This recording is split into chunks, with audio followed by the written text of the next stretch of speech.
So what do you think of?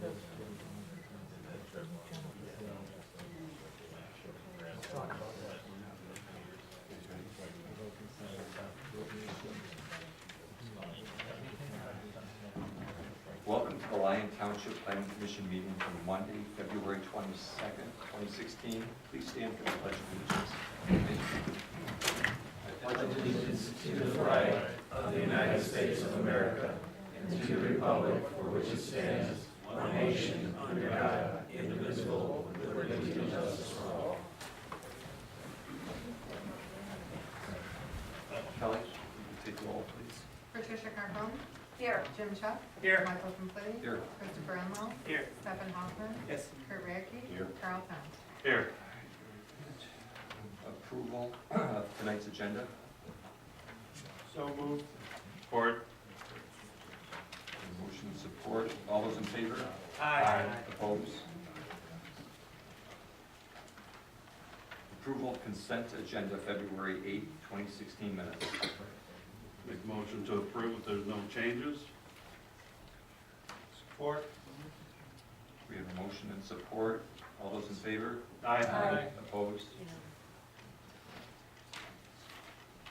Comments from the public, anything that's not on the agenda tonight, if you'd like to come up and speak.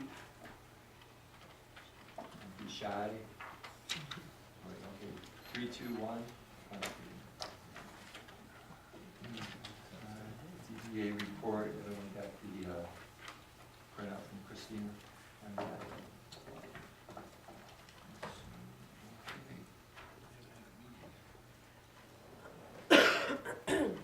She wrote a paper one. She did. Did you get a copy of that? Yes. Okay, public hearing, AP 1456, Devonshire PV. Preliminary review, Chris. Yes, Trowbridge Land Holdings is proposing to develop an 84-unit single-family detached residential subdivision on a 71.44 acre parcel located to the north side of 8 Mile Road, 1/4 mile west of Napier Road. The applicant is seeking plan development approval, which involves 3 steps: conceptual review, preliminary review, and final review. And presently, they're at the preliminary review step, which the Planning Commission must hold a public hearing, which is the purpose of tonight's meeting, and make a recommendation to the Township Board. Because this case borders another community, review by the Oakland County Coordinating Zoning Committee will be required. This occurs after the Planning Commission holds the public hearing and acts on the preliminary plan, and before the Township Board reviews the preliminary plan. In terms of a project description, the revised Devonshire plan calls for 84 lots, 6 fewer lots than shown on the conceptual plan, generally having a width of 80 feet or larger measured at the 35-foot front setback line. Lots range in size from 9,642 square feet to 19,617 square feet, and the average lot size is 12,187 square feet. The site is divided into north and south segments that are separated by a large wetland. The north segment will have access to Napier Road, and Stump Road is provided to allow connection to the proposed Wind Ridge development to the north. The southerly segment will have 2 access points on the 8 Mile Road. Presence of 10 wetlands is a major consideration that will affect development of the subject site. 4 of the wetlands are regulated by the Michigan Department of Environmental Quality. Extensive woodlands across the site are another major natural feature of significance. The tree inventory has been provided as required pursuant to the tree protection ordinance. The applicant proposes to extend sanitary sewer and public water mains along the 8 Mile Road to the site, working as part of a consortium of 5 developers. In the middle of page 2 of our review letter, we've provided information about the existing land use, zoning, and future land use on the subject parcel and surrounding parcels. To summarize, the surrounding land use is predominantly large lot, single-family residential. except for open lands to the west and ITC electric lines to the north. In terms of zoning, the subject property and surrounding land use in Lyon Township is zoned R0.5, single-family residential. In the conventional development, R0.5 zoning would allow lots having a minimum area of 17,000 square feet where sanitary sewers are present. Land to the south across 8 Mile Road in Salem Township is zoned agricultural residential, which allows single-family development with a minimum lot size of 2 acres. In terms of the future land use, the subject property and surrounding land in Lyon Township is designated single-family residential C on the future land use map that was adopted on December 14, 2015. The R0.5 zoning is consistent with the master plan designation. Land to the south across 8 Mile Road in Salem Township is designated agricultural residential on the township's land use strategy and density map. In terms of eligibility criteria, to be eligible for plan development approval, section 702 of the zoning ordinance indicates that the applicant must demonstrate that 8 criteria will be met. And we've reviewed the plan with respect to those 8 criteria and provide the following comments. First, recognizable benefits. The applicant has identified the following benefits from Devonshire plan development. Over 14 acres will be donated to a land conservancy or MDQ. We note that the area to be donated should be delineated on the site plans.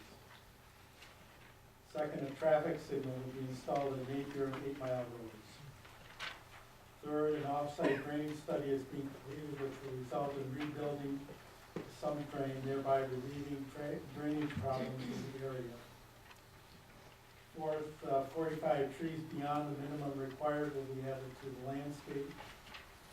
Fifth, a suburban-style streetscape will be installed along 8 Mile Road using the prototype plans that were developed for 10 Mile Road. Next, trails will be added throughout the site. And finally, public water and sewer utilities will be extended to section 36. In our opinion, the installation of the traffic signal and the off-site drainage improvements are the benefits of greatest significance for residents of the township. And I would also add the extension of the water main and providing a loop water system is also a major benefit to residents of the township. Number 2, minimum size. Devonshire meets the minimum size requirement of 40 acres. As noted previously, it measures about 71 acres. Number 3, use of public services. Leslie Zawada will comment on the water and sewer services later. With respect to roads, the traffic impact assessment prepared by Fleiss and Vandenberg dated May 29th was submitted. The assessment focused on the Napier Road, 8 Mile Road intersection and the 3 access points. The assessment made the following findings. At the intersection of 8 Mile Road and Napier Road, the southbound left turn movement currently operates at a level of service E during the AM peak period, while the northbound and southbound approaches operate at level of service F during the PM peak period. Also, the traffic signal is currently warranted at the intersection of 8 Mile and Napier Road. With the traffic signal at 8 Mile and Napier Roads, all movements and approaches will operate acceptably during both peak periods. The proposed development would have negligible impact on vehicle delays experienced at the intersection of 8 Mile and Napier Road. And the proposed site access points will operate acceptably. Neither left turn passing lane nor right turn tapers are required at any of the site access points. And as I noted, the developer is proposing to pay for installation of the traffic signal at the 8 Mile Road, Napier Road intersection to alleviate congestion at that point. Number 4, compatibility with the master plan. The subject site and adjoining parcels are designated single-family residential C on the revised future land use map. The designation allows development at 2 to 2.5 units per acre Thus, the proposal is consistent with the master plan. Number 5, economic impact. According to the fiscal impact and revenue statement, homes in Devonshire will have an average market value of $550,000. Upon completion, the development will generate $164,624 in property tax annually for the township. That would be for all funds. And then looking at the general fund alone, the project is anticipated to generate net annual revenue of $7,235 after subtracting projected expenditures. Devonshire is the Northfield School District, where the property tax levy is 10.87 mils for homestead properties. Thus, the development will annually generate $251,097 in property tax revenue for the school district upon completion. State shared revenues are projected to be $378,256,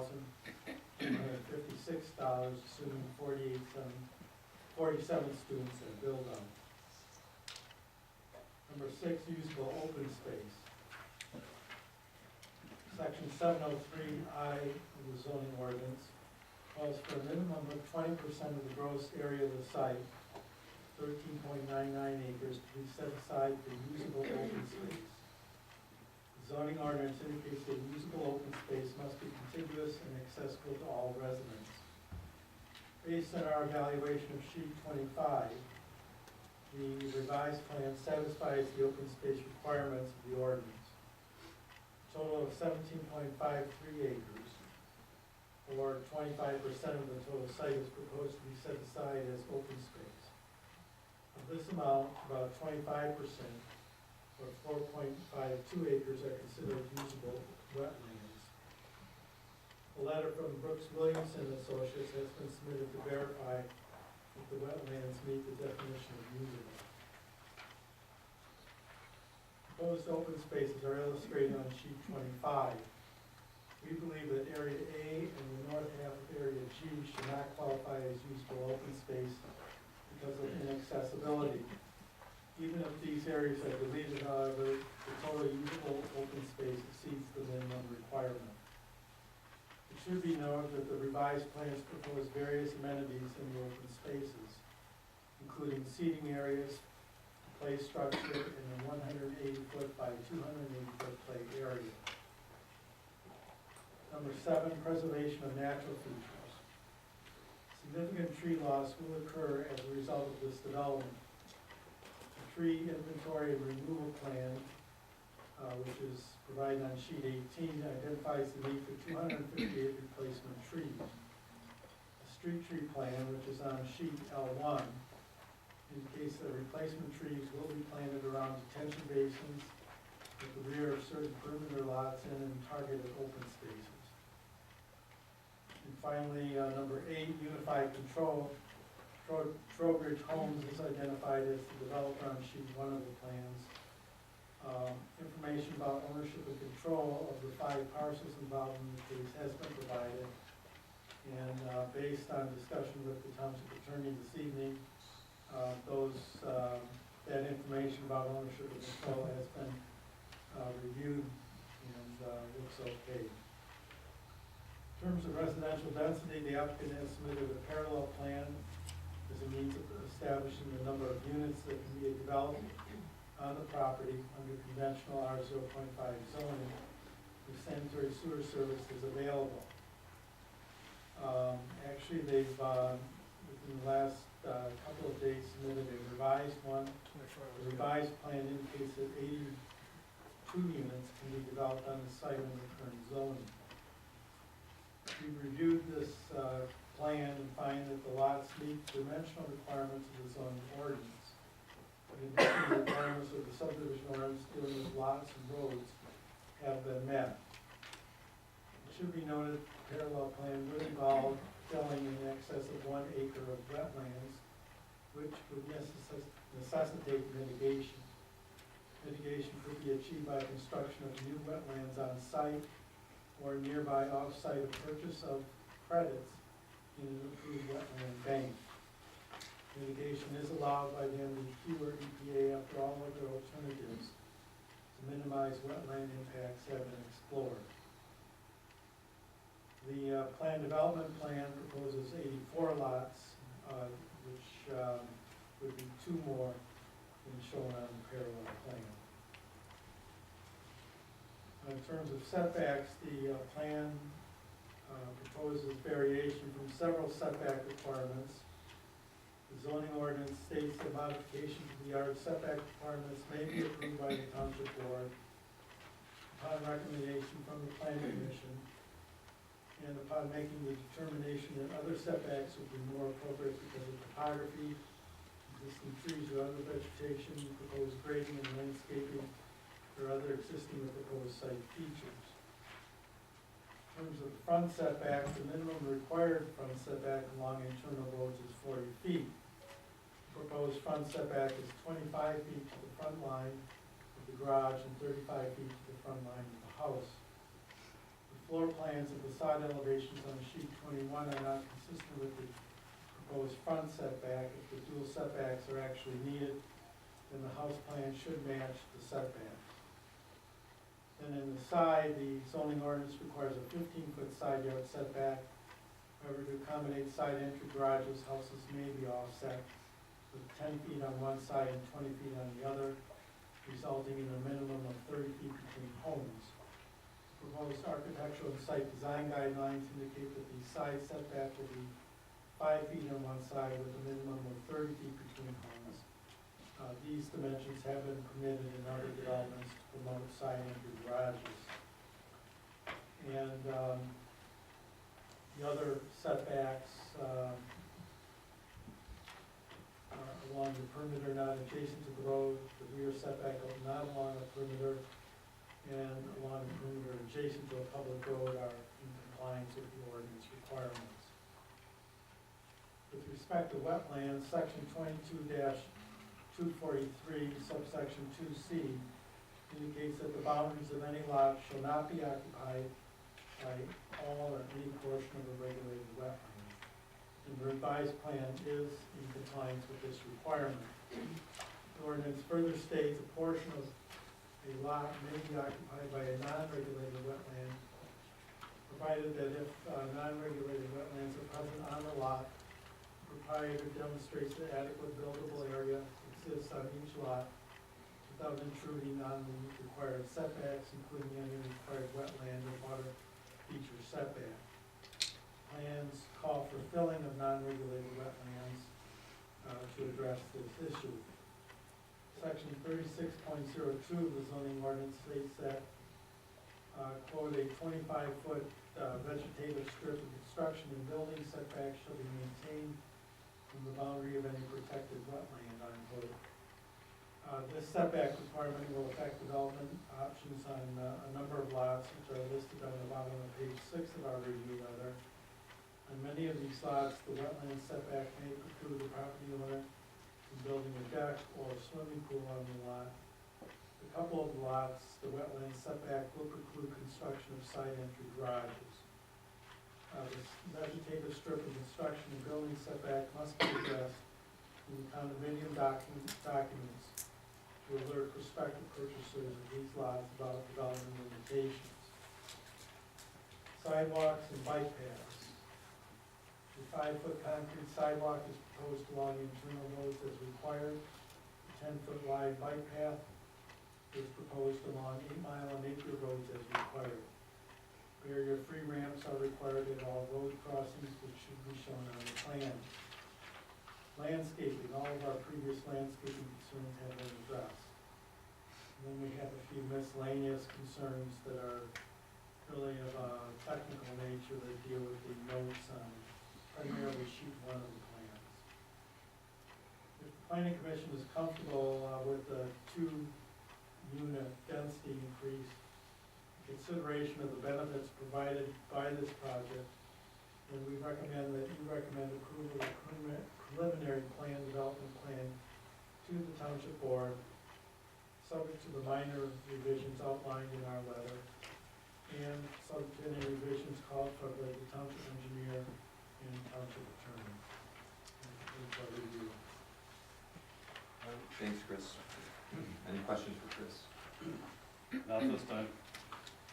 I have a question, Leanne, could you tell me, or tell us, I was under the impression that the planning commission should not take into consideration tax review, or tax revenue, when making a recommendation or denial, is that? It's just, the fiscal impact is just one of the elements to review, and that plays into part of it, into the whole picture of whether or not there's a substantial, I believe the exact wording in the ordinance is, the proposed development shall not result in an unreasonable negative economic impact, so you would just, the tax revenues would fall into that determination. Okay, it's just, yeah, Am I answering your question? yeah, I mean, this is with all projects we have to have, it just seems like, when you look at that, that could skew I think it's someone's opinion an one way or the inexact other. science. I mean, perhaps Chris can address the effect of that a little more clearly, but, you cannot tell what, if you're talking about what the proposed, you can only give your best estimate as to what it's going to be, but of course, Right. nobody knows the exact dollar number that houses would sell for Right. until they're actually on the market. I mean, Okay. I'd like to speak to that. A Sure. lot of it is the options also that they put in the houses. You know, maybe I don't want my whole house all brick, maybe I do, that's an assessment value. Maybe I wanna finish my basement, that's totally up to the homeowner as to the value of their house, what's inside of it. When they go in to assess a home, they assess all the things that are not movable. So if you have built-in appliances, and that's assessed part of your home. If you have a stove that you can fit in and move it and take it with you, that's not assessed. So it all depends on, do you want ceramic flooring, hardwood flooring, as opposed to like linoleum, you know, your whole house. So it's very subjective, and, My question was, do we even need to know well, I think what it a is number versus the township board? I understand it does, but at this level, I just want to, and well, not I just think this it's project, so but any that project, so it's we skewed. see if it's a value to the township, just, I think that's what it's referring to, that, you know, it costs so much to have the police or, our fire department, essential services, and there really is a break-even point. So we are To taking provide that a, to effect to on when we provide make- for a home, Right. and usually it's right around, I think what we figured out, what is it around? About 450 to 500. Yeah, to, you know, Right. but, You There also, you there are also, many things there are multiple things that you have to consider when you look at a plan development, and that's just one of the things that you have to consider. And, it doesn't mean, let's say they came across a plan development where it fell into the negative realm, that plan development should be denied. But it's something that you should give consideration to. Certainly in the long term, if every plan development that comes across the table is one that's going to be in the negative column, that's something to be concerned about, certainly. But Wouldn't we it have have to the board? provide a range of housing Right. to meet the requirements of the state law. And certainly within that range of housing, there's going to be some developments that are going to come on the plus side, and some developments that are going to come on the negative side. But it's wise for you to know where they're falling, and to be conscious of that as you make your decisions. But that's just one factor among the multiple factors that you have to look at when you consider a plan development. When I first looked at the impact analysis, I remember wondering why so many plan developments would come before us, and a lot of them, more than half, would be in the negative side. Because they're not assessed properly, and come to find out, and Mr. Dunes explained a lot of that to me as well, but it's also the rooftop. It's, we support the whole community, not just the homeowners, but the businesses. And that rooftop means more tax revenue into the community, whether it's buying at your local grocery store or your gas station. So maybe look at it a little bit Well, differently. it's the whole thing, it's Right, the whole it's all picture. picture. If I understand you, Mr. Chairman,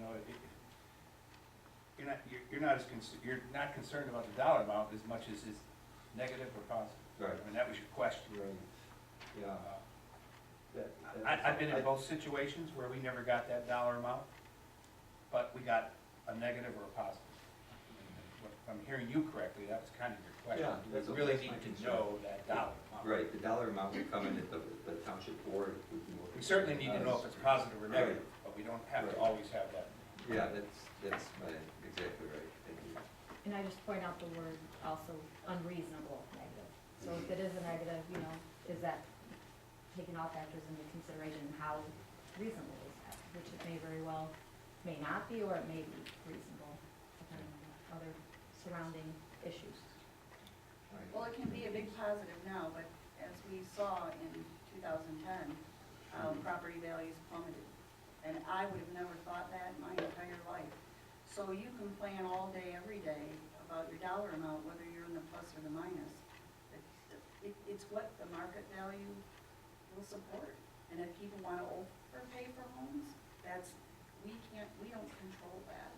And if another downturn came, like it did in 2010, everybody's went down. I've never, in the whole time I've been here, I've never seen a negative except for 2010. So, I mean, I think it's consciousness about it, but again, we don't do our own assessing either. So that's what the market value drives. I don't know exactly the exact homes they plan on putting on here. They're giving us a dollar figure of what they are. I have seen amazing values come through the township hall that I wouldn't think either. What people are paying for homes doesn't seem realistic to me, but again, that's the drive and the demands, It is what it is, but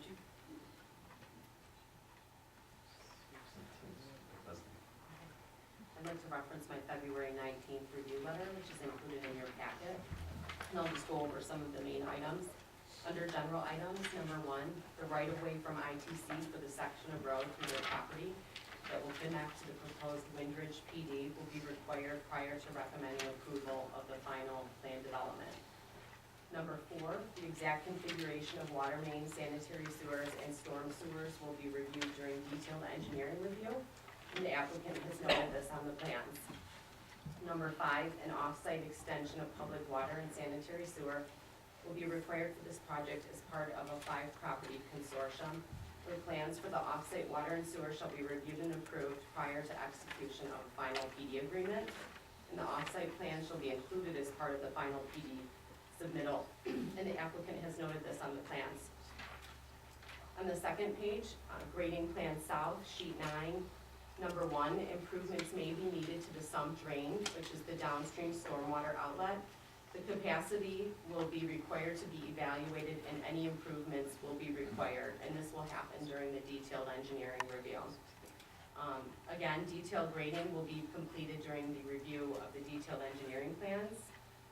And further down on sheet 2, parallel plan, sheet 27, there is an existing 24-inch gas main, consumers gas, and an easement through the development. Consumers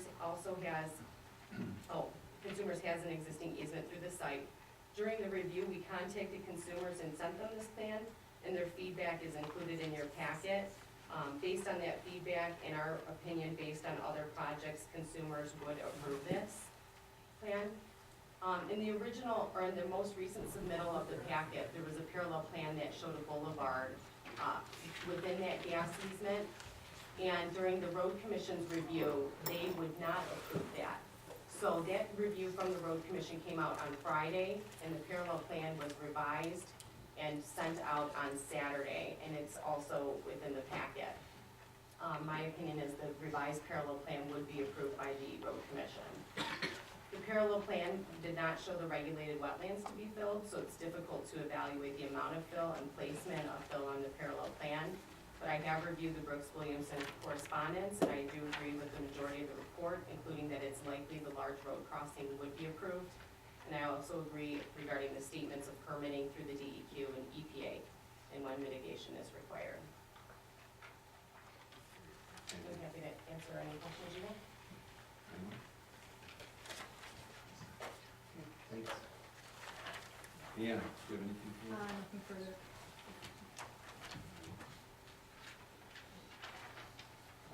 What we'll do is have the applicant come up, and then afterwards, we'll open up the public hearing.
Well, while we're trying to get that going, Dan Leclerc from Green Tech Engineering.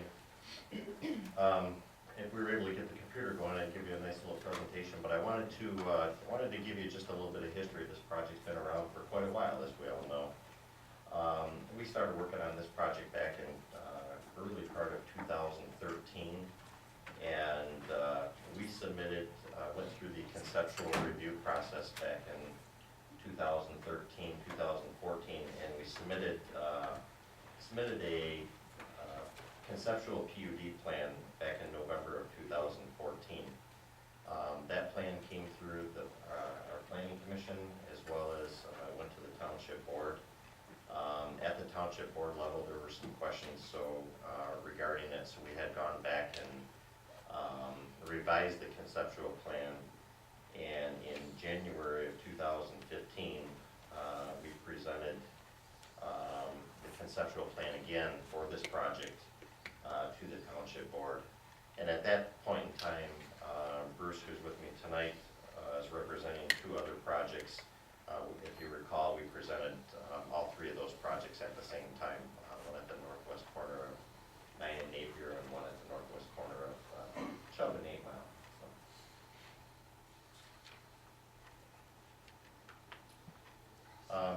Back last May, and if you can get it up on here,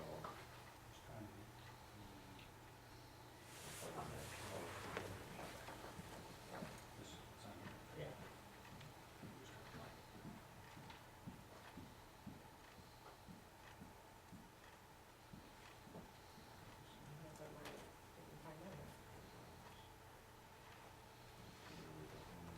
Yeah, go down. Yeah.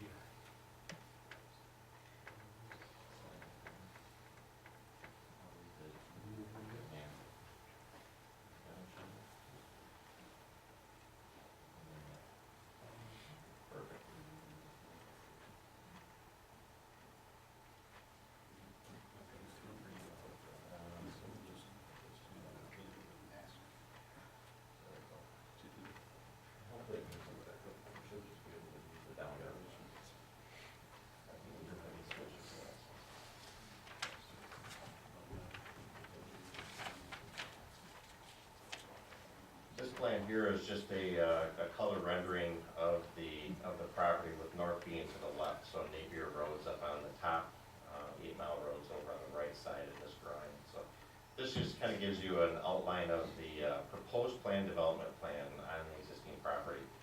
And as you can see, we can see several of the neighboring properties. This is just off a aerial map of from Oakland County. As you can see on the bottom of this drawing, which is west of us, is the Hunter's Ridge development. Next slide,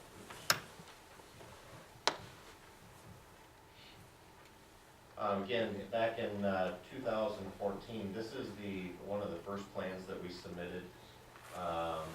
We were looking at this property originally as standing on its own. This plan does not have the extension of the development out to Napier Road.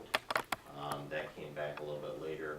However, when we were looking at this, this is when the Wind Ridge project was being planned, and we were working with them on making that connection up at the north property line through the ITC corridor.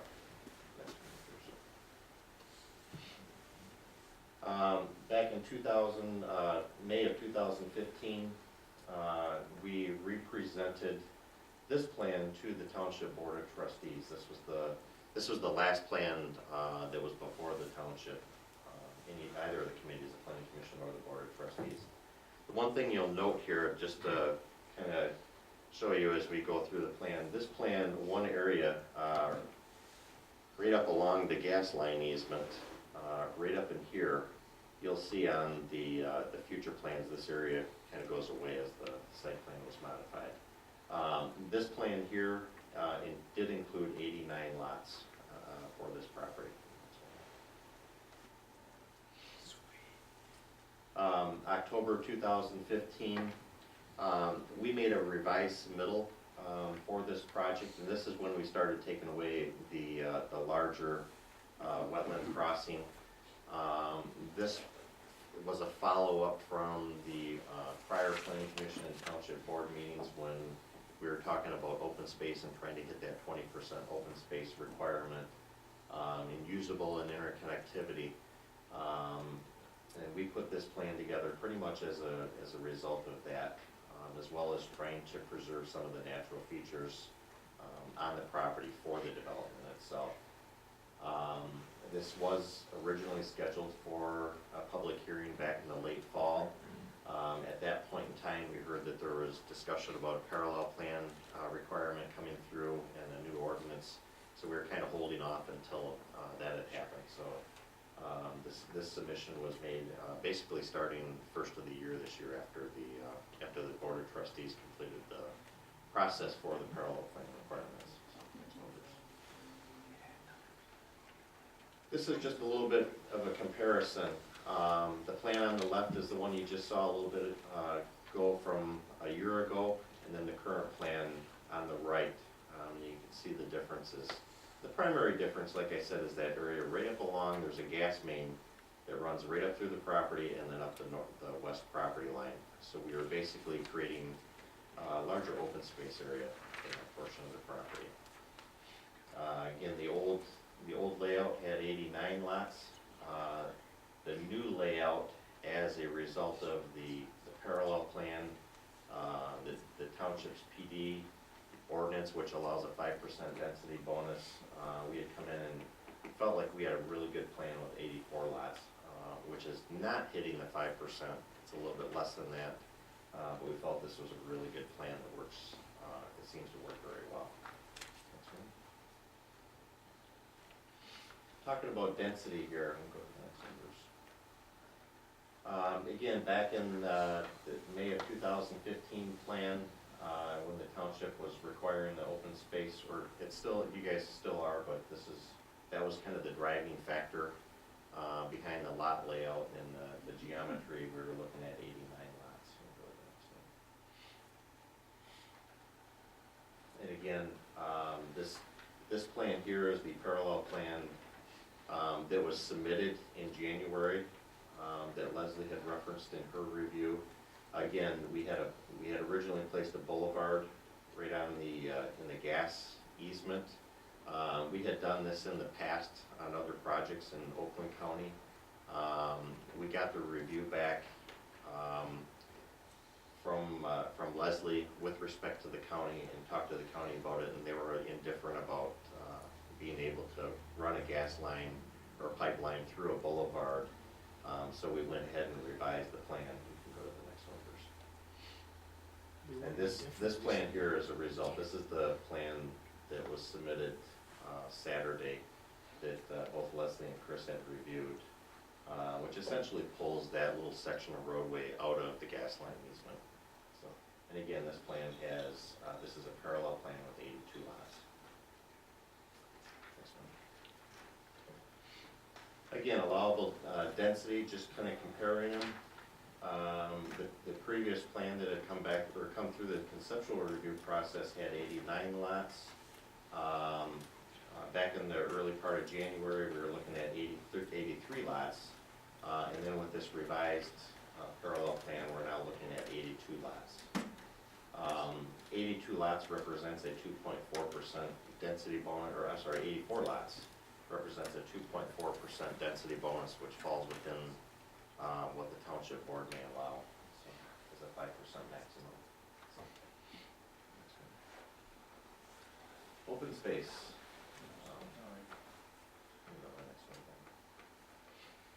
This is a copy of sheet 25 of the plans. This plan, essentially just the upper left corner of this plan here, it's not on your plans, but I just kind of put this on a PowerPoint as a summary. Total site area is just under 71.5 acres.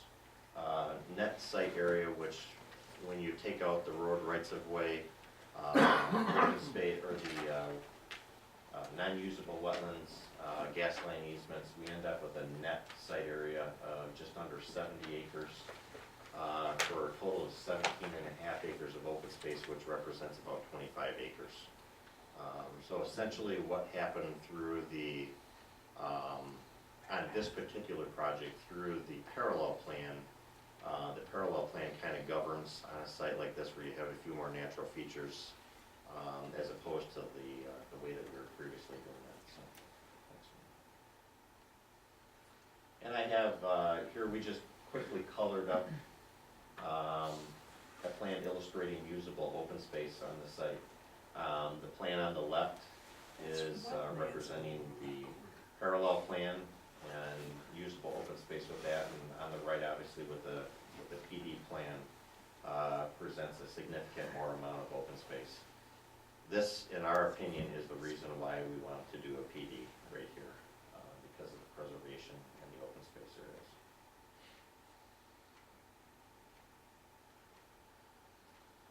Amenities. A couple of things I just wanted to go over, just to remind you. We have a few amenities with respect to the site in active passive recreation. The first of all is a play structure. Here's a kind of a little illustration of it. We're proposing that right up in the open area, just northerly of the southerly portion of the property, as well as a larger area for what would probably be a soccer field, something in that type. So we're able to hit that active recreation for both the big kids and the little kids here. So we also have a series of 4 locations, one being right here, one here, one here, and one down here, where we have small park areas or areas where somebody could walk up. There'll be benches there where somebody walking through the development could sit down and either look at the natural areas or in a small park area. So. Public benefit. As Chris mentioned in his report, several of these are redundant, but there are a couple things that I wanted to highlight a little bit. As Chris mentioned, the Land Conservancy, as well as the 8 Mile Napier Road intersection improvements, some additional trees. The couple that I do want to mention and bring note, the extension of the public sanitary sewer and the water system. Those proposed improvements are basically coming down from 9 Mile Road, coming down Napier wrapping down to 8 Mile across to Chubb, and then back up to 9 Mile again. These improvements do two things. One, they help close an existing loop that we're missing, or that the township is missing in the existing infrastructure up on 9 Mile Road, basically between Kirkway and Chubb Road. There's a little gap there, so we're gonna be filling in that gap. The sanitary sewer system, I can tell you that I've had 2 property owners in this section have already called me that are not associated with this development or this consortium of people that are putting together the sewer system, and they want to hook in, and they're looking actually at doing some type of development on the property. So there is interest from others because of this water and sewer system coming to the area. Sump drain, I'll get to that in a second here through another slide. But we have been meeting, we've had a meeting with Leslie as well as Oakland County with respect to the sump drain, and I'll get into that shortly here, further down in my presentation. And here it is. Sump inter-county drain. The red line on the bottom of this aerial photo. Here's Napier Road, 9 Mile Chubb Road, and then 8 miles across the bottom. The Sump inter-county drain is it's a inter-county, meaning it's a county drain that's jointly owned and operated by Washtenaw County, Oakland County, and Wayne County. The sump drain basically starts over by Chubb Road and 8 Mile, and it runs along the south side of 8 Mile, crosses over to the north side, runs north along or easterly along the north side of 8 Mile, crosses back through into Wayne County. We've done a lot of research on this because there was not a whole lot of historical data regarding this county drain. Essentially, from what we can tell, the Sump County inter-county drain was established back in the 1920s. It was created as an open channel ditch, like a farm ditch, along 8 Mile Road. Given the amount of flow through it, it looked to be, in fact, we found a cross-section of it. It was about 18 feet wide at the top, pretty good sized ditch. It appears to us that it would have been flowing about 3.5 feet deep. That's the way it was designed for. Along comes World War II, and sometime after that point is where we think that when 8 Mile Road became probably the baseline trail turned into 8 Mile Road and was paved, there was a pipe installed along the north side of 8 Mile Road, basically this area right here. That pipe is it's a 12-inch diameter pipe. That 12-inch diameter pipe is carrying water from about the southwest quarter of this whole section, as well as some of the area that's proposed as a Shadowwood development. That whole area comes right to this point right here. There's about 180 cubic feet per second of water that's supposed to flow into the Sump County drain at that point.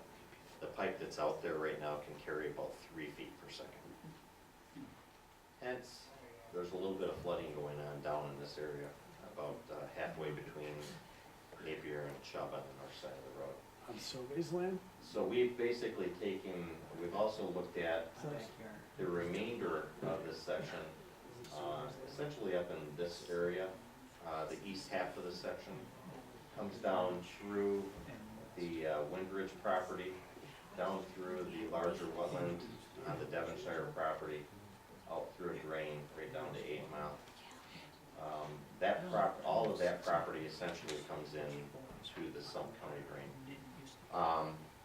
Without getting into too much technical detail, that drain is undersized quite substantially.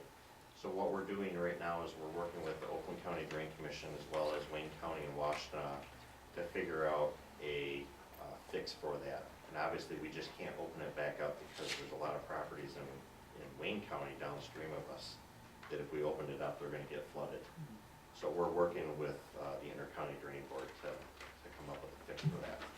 That, in my opinion, is a very big public improvement for this whole area. So, next one. And that concludes our presentation. We'll be happy to answer any questions. Also, I just want to let you know that our wetlands consultant, Brooks Williamson, is here tonight with us if you have any questions with respect to the wetlands. Any questions for Dan? Not this time. Are you, yeah. Is there room on the property to detain or retain any of that water? Yeah, when we back up and look globally at this county drain, each of these properties, obviously, the Windridge property has been preliminary approved. Shadow Woods got preliminary PD approval. If this one were to move forward with an approval, each of these properties are being designed to withhold that water and detain it. Contrary to a lot of popular or unpopular opinion, the more development in this area is going to create more detention basins which confine that water and then release it at a controlled rate. This property, as well as the other ones that have been approved, are going to help out that situation. So. Can you leave the PowerPoint on? Can you leave it on one of the density maps? Yep. That was Please. one of the questions. Please do. There you go. That's another one. Keep going.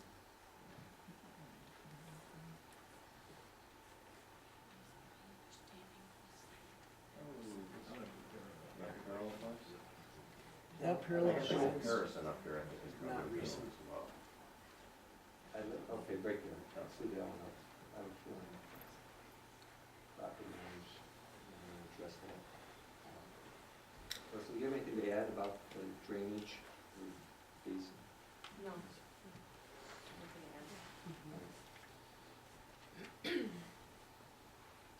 Well, any comments before we open up? Chairman, Yes. I just have a comment. Could you address the audience? I would appreciate, out of respect, when people are presenting, that people wouldn't distract them.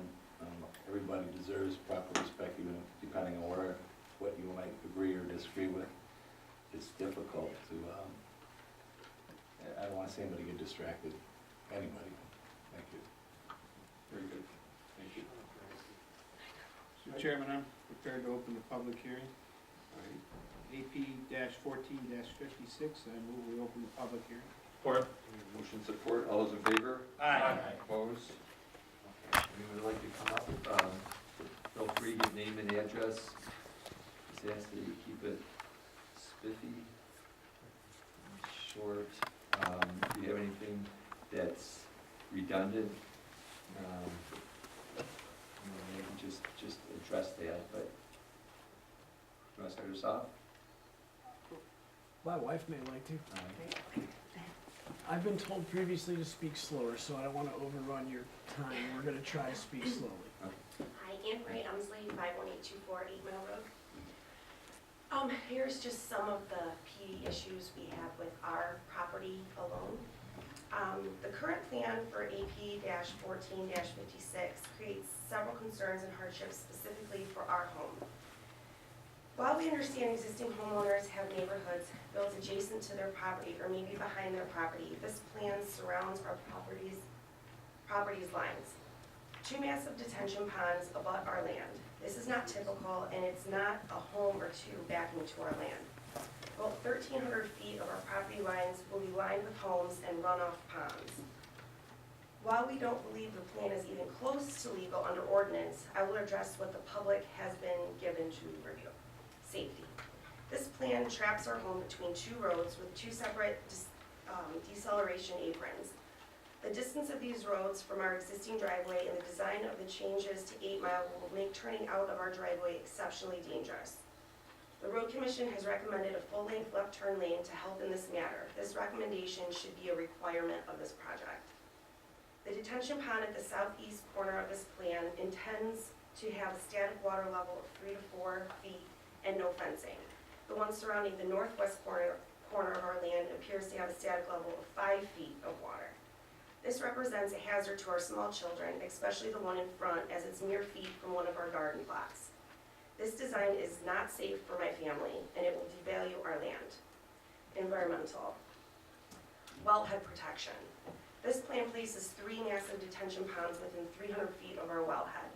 Beyond that, all homes backing to our property drains towards our wellhead, not the street.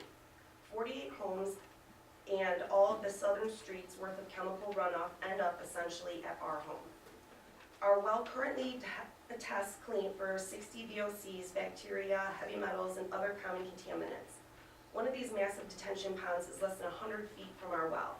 Many of the runoff collection and sanitary lines are even closer. Slow. The design is not safe for our water. It will devalue our land and create a hardship for us should we need to connect to Lyon Municipal. Who will pay for ongoing testing of our water? This plan intends on clearing all of the trees except a few fronting 8 Mile and backfilling all the large non-NDEQ EPA protected wetlands surrounding our home and several NDEQ 303 backfills.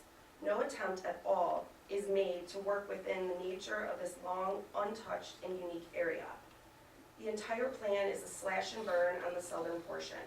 Flooding, overflow road, section 19. Detention pond is lower right corner is an infinite loop. Overflow runs out to a drain that runs into the same detention pond. This overflow route will likely flood the neighboring property, ours. Financial impact. We have come to accept our home is basically unsaleable at this time as we would disclose the development to potential buyers. Our home remains basically unsaleable or questionably saleable throughout the time the neighborhood is under construction. If we did sell, it would be at a massive loss. When construction is complete, most of the reasons a buyer would select our home would be taken away. Our home has become a frozen asset for around 4 years, and there is no reason to believe this development will do anything but destroy our home's desirability and thus its value forever. Our quality of life. We currently farm a portion of our land on a small scale under the Michigan Right to Farm Act. As this operation rapidly expands, it will create incompatibility and likely issues with the neighbors. Our leisure. We currently host family parties, barbecues, and other events that typically have over 100 guests at least a half dozen times a year. We race quads, dune buggies with our children. We shoot a lot of very large legal fireworks. We have the largest legal fires we can and often camp in our backyard. We have an archery range. We build in our garage workshop that previous homes are going to be 40 feet away from. We use large and loud lawn equipment to maintain our land and much more. We also legally hunt on our land for whitetail and occasionally small game. Virtually every reason we live here will be taken away from us or put us at odds with too many neighbors put too closely to us. Our quality of life and that of our sons will be taken from us. This plan destroys our quality of life and the right to pursue our interests. Privacy. 9 homes touch our property lines in this plan. Every inch of my property and home will be overlooked by 2-story houses. Some will look into my bathrooms, our dining room, 3 look into our garage workshop. The screening provided in this plan is nowhere near enough. The trees are too short, too far apart. None of the mature trees along our fences are safe. The quality of most of our screening trees is low, and the developer left gaps wherever convenient. No real attempt is made to preserve our privacy, replace nor enhance it. Some just $15 scrub trees. Extensive screening should be provided to give not only us, but the new buyers some semblance of privacy. This plan takes us from one of the most private places in 48167 to the least. In doing such, it devalues our land. It will also devalue the new homes that can see our land, as we do not and will not live by HOA rules. Frankly, we don't feel it's right to be the central courtyard for 9 backyards worth of homes doing things that likely don't appeal to us either. The design is incompatible with the shape of the land. The township likely wouldn't allow a lot like ours to be designed into this PD, but that's exactly what is happening. All objections that would be applied to putting a lot like ours into the PD plan should be applied to our lot. Light and sound pollution. We will go from listening to owls and looking at the Milky Way to 4 years of bulldozers, nail guns, and saws. We will then be the unwilling epicenter of a bright, loud neighborhood. Our property is currently fenced with picket and cattle fencing all the way around the perimeter from the front of our house to the back of our property to contain our pets and children. The placement of a new detention pond makes stretching, repairing, or putting new cattle fencing up impossible. We have no intentions to ever have anything prettier than cattle fencing. There are many more concerns as our home relates to this proposed PD. I felt like the township has left us to fend for ourselves. I ask for your help with all of these matters. I'm not an expert in this area, but there has to be something between what is being proposed today and what is reasonable. This PD has an unreasonable negative impact on our property's value, its uses, and our traditional way of life in southern Lyon Township. Please step up for my family. While I understand developer has various rights, the township also has the tools and ordinances to protect the citizens and adjacent landowners' rights. Thank you. Great, thanks. Thank you. Leslie, do you remember what time of year did we walk that? It was spring, maybe summer. Okay. Was it summer? It was Yeah. late summer during a very dry summer. It was nice out. Yeah. That's summer. The sun was out. The water levels there were the lowest they've been. Steve Emsley, 518-248 Mile. Something I'd like to point out about the green you're seeing on this map before I start with this, please indulge me, I'm gonna try to keep it short, there's people waiting for other things, but this is very misleading the way that it's drawn. I mean, this is a detention pond, and it's drawn to look like green space, and this is a detention pond, and it's drawn to look like green space, and you have all these unusable green space areas that are being drawn to look like they're these beautiful things, so this may be, no offense, quite misleading to the casual viewer, as this isn't a park, this is a detention pond, and so is this, whatever, you get my point. These pictures are intentionally, in my opinion, drawn to lead you to believe there's a lot of green there when really it's a lot of mess. So, Steve Emsley, 51824, 8 Mile, the awkward rectangle lot of joy. How many acres do you have? It's roughly 2.5, maybe 2.6. It's been, their guys don't really agree with our guys, so we'll have to have it resurveyed. We're in the process. I'm gonna cut to the chase, guys and ladies.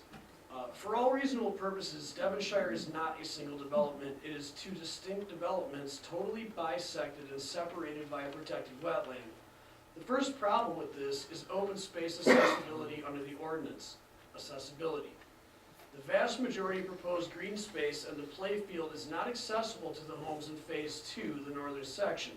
For example, if a kid living in Lot 77 wanted to play soccer and would like to access that play field or play structure, he would have to go east about a quarter mile, out the development, south on sidewalkless Napier for about a half a mile, west on sidewalkless 8 Mile for a 1/6 of a mile, and then about a quarter mile back north to the green space.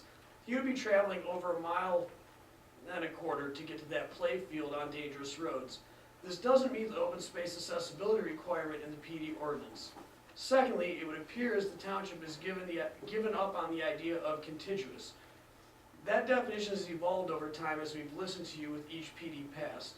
Given the PD is totally bisected by a wetland, we disagree that this open space meets any reasonable definition of contiguous or accessible. The PD doesn't comply with the open space sections of the PD ordinance, and for these reasons should be summarily rejected. Now, everybody talked about fiscal impact, and I get a feeling it may have possibly had something to do with some emails I sent. I'm going to address it anyway. Fiscal impact statement. The fiscal impact statement provided by the developer uses a greatly inflated valuation for the homes he presents on page 21 of his own PD plans. The square footage of the homes, lot sizes, and elevations do not support an average $550K valuation for these homes. Regardless of their expert opinions, actual sales comps in 48167 and 48168 do not support this sort of valuation of over $250 per square foot. If you look at comps in South Lyon zip codes, the situation gets even worse. We have provided 6 comps in the area. Only one supports a $550,000 sale price. It is 28% larger than what the developers present. It's in 41868, widely considered more desirable by many buyers. Has 5 bedrooms, 3.5 bathrooms, a 2,100 square foot basement, extensive high-end landscaping, finer exterior finishes, and I'll stop there.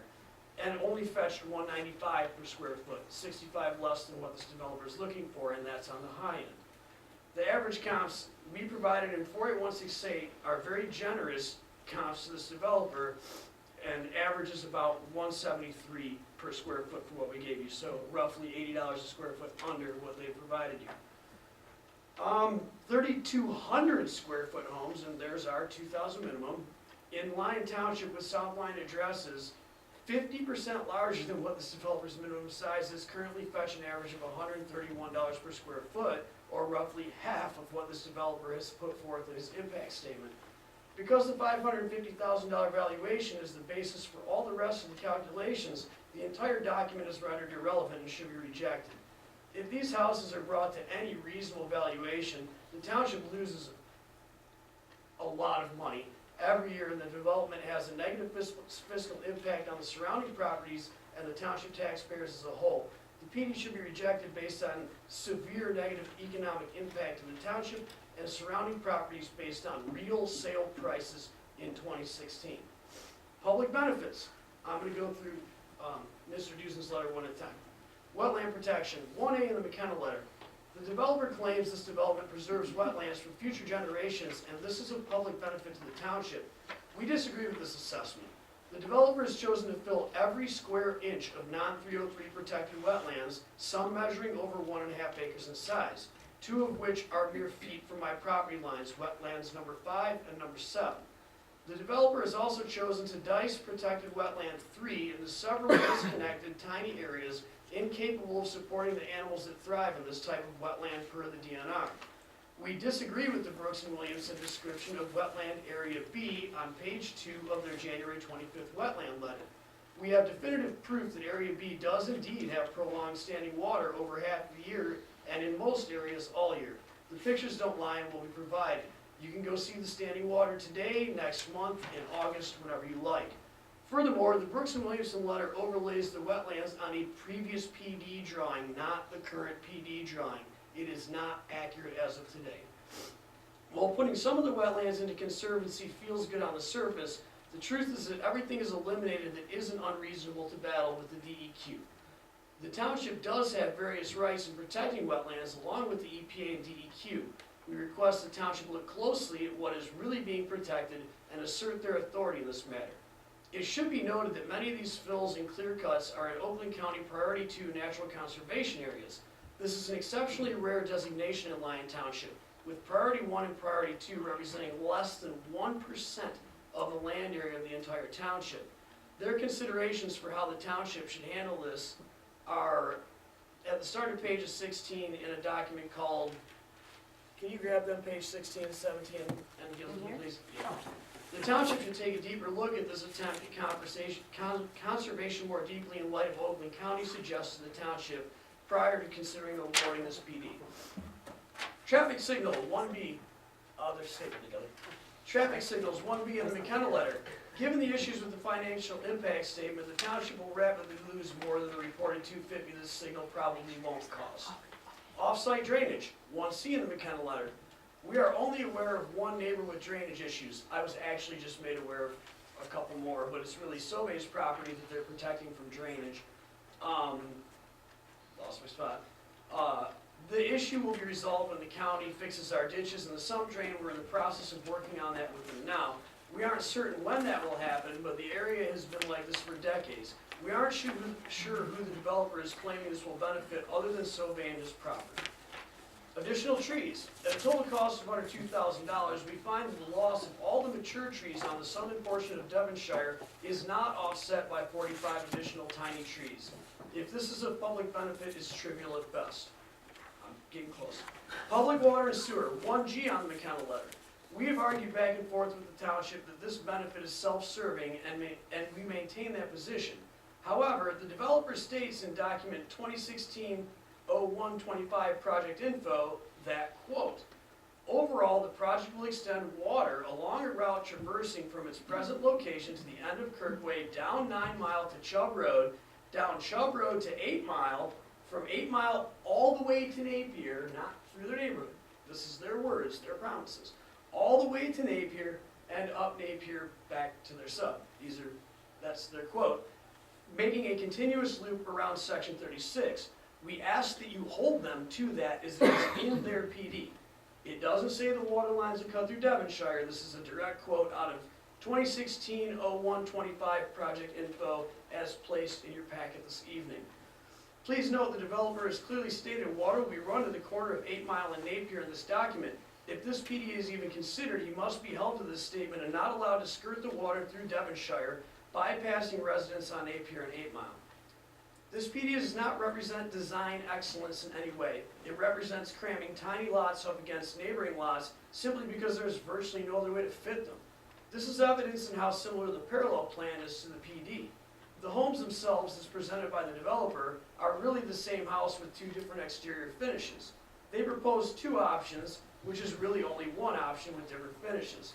The product is generic and doesn't introduce any sort of variety into the township. What you have is a cram down of homes flanked by detention ponds, high-tension power lines, natural gas pipelines, and major roads, and frankly, my awesome backyard. We have heard the term design excellence used by virtually all of you many, many times here. This doesn't represent that and should be rejected on this basis. Parallel plan. It is our understanding the new parallel plan was submitted less than 24 hours ago at 8:27 p.m. last night. We have not had time to review the parallel plan and feel that this is a public hearing and we had the right to do so. The parallel plan represents a choice for the township and a basis for density. The citizens had a right to review this plan and give their input as to if they feel they would prefer the parallel plan over the PD and give that input to this commission. We reject taking anything Mr. Michael has to say at face value. As recently as 5 days ago, Mr. Michael responded to a parallel plan question regarding roads and pipelines as follows, and this is a direct quote from his email. We have contacted the OCRC staff regarding joint use of land for roads and gas main and confirmed that the configuration shown on our parallel plan would be allowed. This is a statement of fact from Mr. Michael.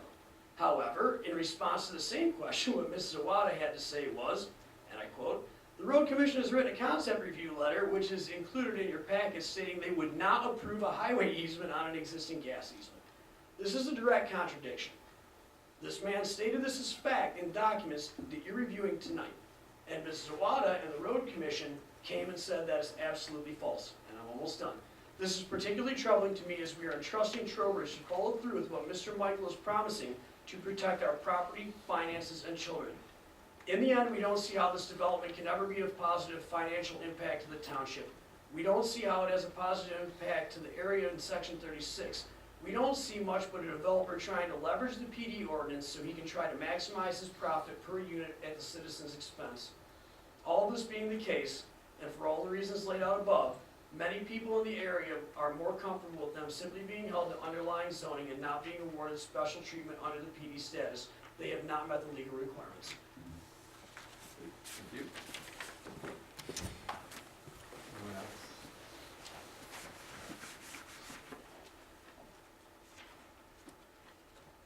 Do you want my name and Yes, please. Sandra O'Brien, 52655 9 Mile? That's not a mailing address. I'm not sure I heard everything exactly, so I'm gonna ask for some reiteration. Wetlands, are some of them being obliterated? Are some of them being obliterated and replaced elsewhere within the property? Yes or no? Well, we'll address that when you're done, okay? Well, my gist is with this, if they are, has anybody done any studies on what animals are existing, this is their living area, their house, their backyard, their food? That needs to be considered before those wetlands are filled in. They need to be moved before babies arrive, or filled in after the breeding season. That needs to be considered. I'm also wondering how deeply buried that gas line is that goes through the subdivision. 3 feet. Having been in the well drilling business, I know how easy it is to sever one. And do you really want houses that close to that gas line? The drainage issue that they spoke of along the 12-foot, I think he said, diameter pipe, I have been by 8 Mile when that ditch that is on the west side of Hunter Ridge subdivision is still overflowing across 8 Mile into Washtenaw County.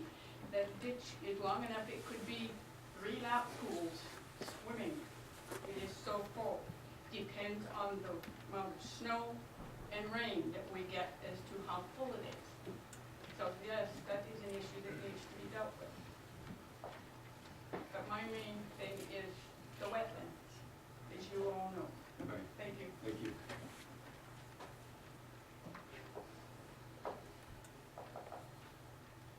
Anyone else? Be shy.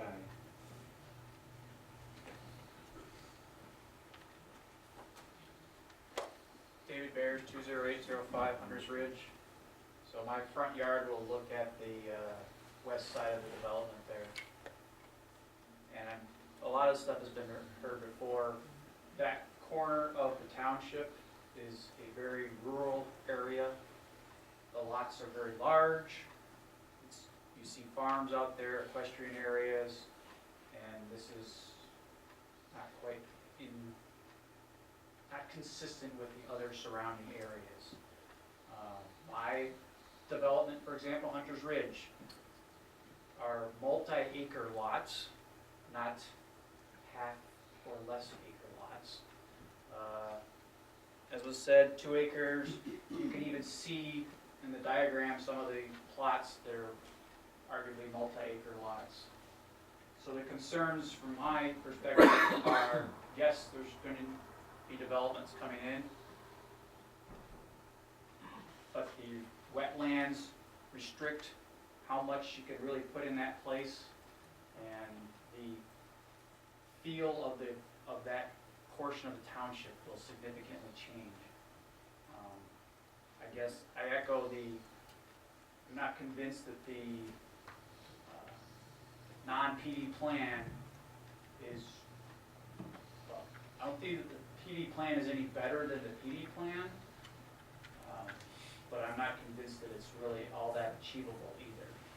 I would rather see the development held to the existing zoning, no waivers. I mean, even within this PD plan, there were some waivers and whatnot that just don't make sense. There's plenty of land out there to develop larger lands to capture the $550,000 per house that would be desired, not ones that my guesstimate is closer to the high 3s, 4s or so. I mean, it's just, you can drive around and see similar neighborhoods and what their signs advertise out front.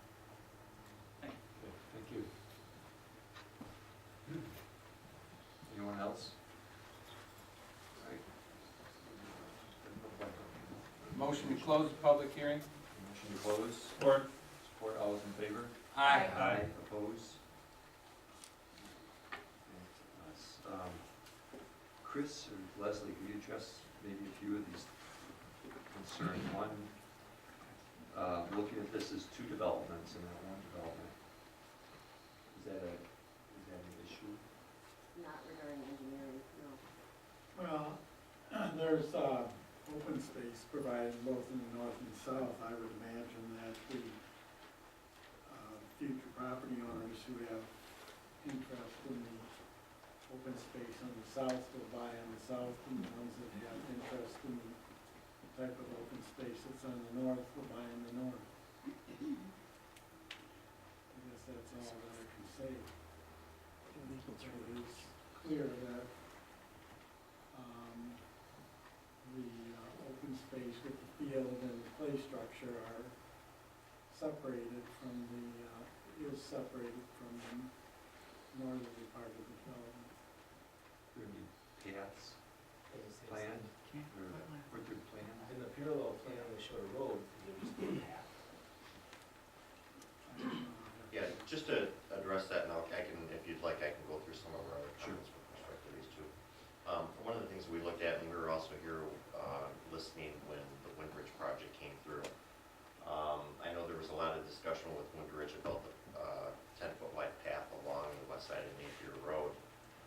And I know there was a lot of discussion with respect to the fact that, and you don't see it on this plan, but right across the road is ITC Park and play fields, baseball fields.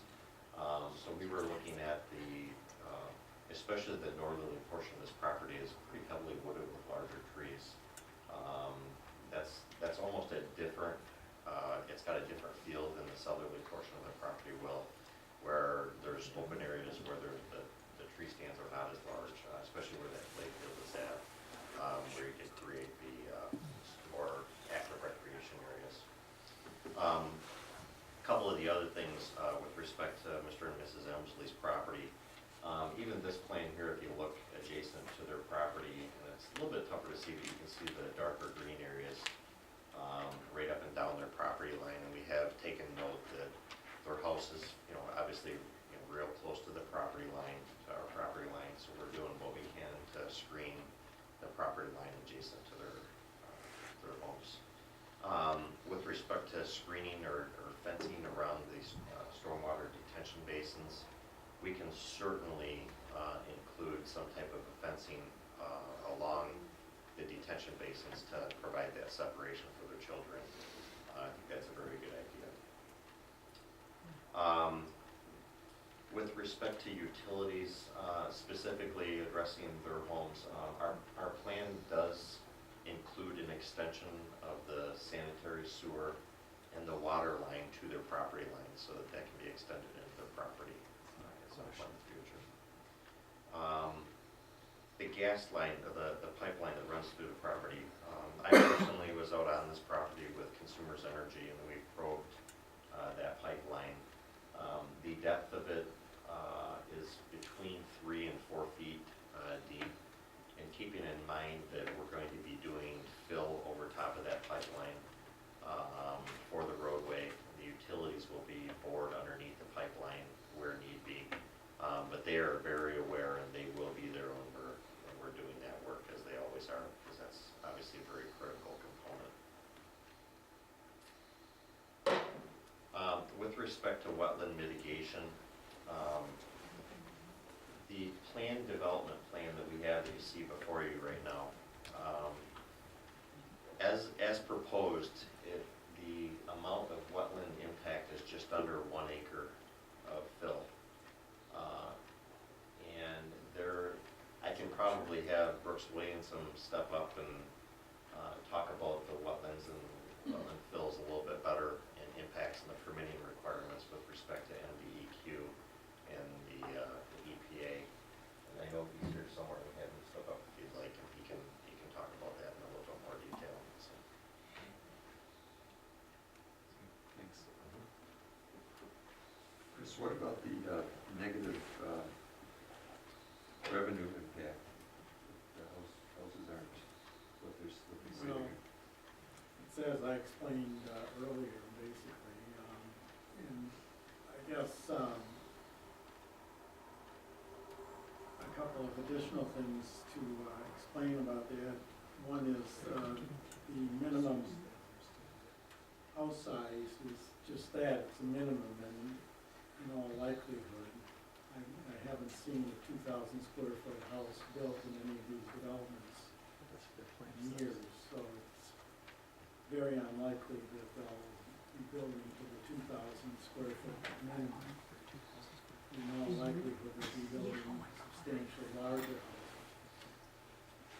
Secondly, we were talking earlier about, prior to the meeting, about the home sales of in other developments in the township, new house sales, and they are reaching or exceeding 500, 550, and some of the developments $700,000.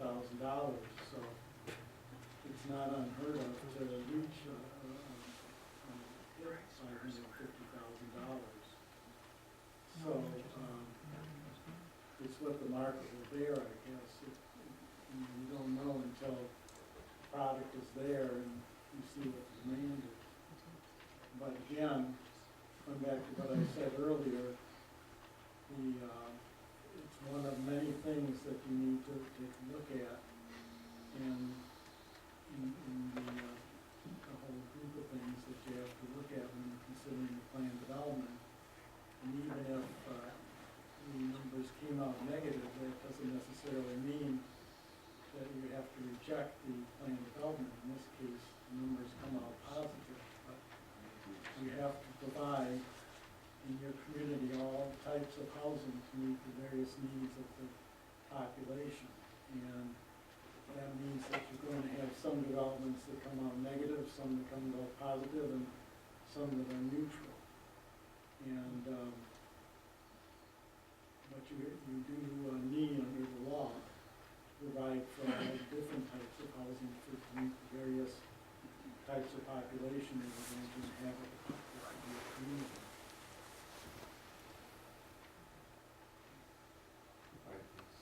Mr. Chairman, Yes. having said that, what size homes do you plan on building? I mean, I understand the minimum. What are you looking at? Probably 2,800 to 3,200 square feet. Then change the plan. Write it in the plan. Leslie, I guess I'm really, want to know a little bit more about the watershed and the storm drains and to make sure that there's no impact. And I know you do a great job and it looks like it's done well. I mean, give me an overview. I mean, what do you like? Obviously, with that new sump going in, that's gonna make a huge improvement. Well, the majority of this development, actually I think all of it, flows to the south. Okay. It goes through the wetland and ultimately is in the sump drainage district. And Mr. Leclerc identified that there are some issues with the sump drainage district, but it's under the control of 3 different county agencies. Right. So the 3 of them have to determine what improvements are necessary. With the construction of the detention ponds, what they do is they capture the runoff of a development. So the water from the houses ends up in the streets, they end up in the pond, and then they're discharged at a regulated rate, at a slow rate, into the same drainage path. In this case, the sump drainage district. So what improvements will be done to the sump, we don't know yet, because it's very early in that part of the process. I would expect some, but Wayne County may not. I also anticipate they will not want it to go from a 12-inch to a 48-inch because they're, for the last, whoever knows how many years, could be 40 years, they haven't been experiencing that much water. So it's really going to be beyond all of us, even in this room, of what size pipe would be necessary in this sump, because 3 different drain commissioners have to agree. But it will be improved. I am aware of some drainage problems in that area from years ago. And I've worked out in the township for about 12 years, and I didn't know what the cause was, and I think that the sump drainage district is the cause of that. And this goes back a long time. I couldn't even tell you exactly the properties that I was out. It was probably at Hunter's Creek, I think is this street. Hunter's Ridge. Yeah. And, but with this project coming up, I just remember that there were some drainage problems and asked the applicant to look into them more. So even more work will be done on the drainage during the detailed engineering review. It certainly has to go through a complicated permitting process with the counties to resolve that. So as the detention ponds sit, Mm-hmm. they're able to handle everything on that piece of property, Their and then size, some yeah. coming even from off the ITC property or wherever it comes from. Everything heading south, they can maintain. If it's not part of their development, it's allowed to pass through as if it just continued on its way. If it's part of the land within their development, it has to be detained and discharged at a regulated rate. And the township's rate is twice as strict as Oakland County's. So It's a very slow rate, to be honest. It's the most conservative that I know of in Oakland County. So it goes to my dirt, Okay. and then to my lot. On the detention ponds on the Emsley property, next to the Emsley property, is there any possibility of leaching into their water system? Yes. It depends on the soil types. These are detention basins, they're not retention. If the ground was all sand and their well was 30 feet deep, then I would say there's a possibility. But I don't know the depth of their well, and I'm making an assumption that there's a lot of clay soils here, because if there were better soils, there wouldn't be all of this standing water. So if their well is, like my house at home, I don't live in Lyon Township, but my well at home is 82 feet deep. If their well is 82 feet deep and these ponds discharge out of a pipe, then I would say the risk is extremely low. So there's more than one factor. But there is risk. But the only one that I see would come close is that one that's in the northwest corner, the largest detention pond in the northwest corner of their property. Do you mind if I, It really depends on where the well is located, the depth, and the soils. I can show you? Now, the Oakland County Drain Commission, Health Department, you have to be, whatever, 16, 20 feet, whatever it is, you would know, I know, From away a well. from a well. 50 feet, any source of contamination. 15 feet, 50, 50 feet. 50, And this one is, I don't know. so we need to know that. I don't know if it was picked up in our survey or not. can I ask a question? Do the runoff drains count as contamination sources or just sewage? You know the drains in the backyard with the pipes, that all the runoff, those aren't considered contamination, just sewer lines. I can show you where our wellhead is if it helps.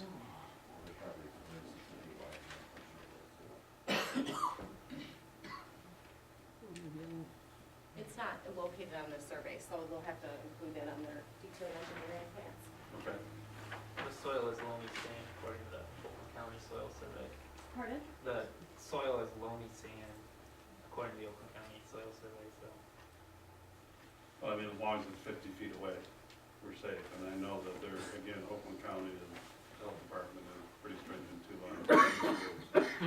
So I want to make sure that that would come up in detail.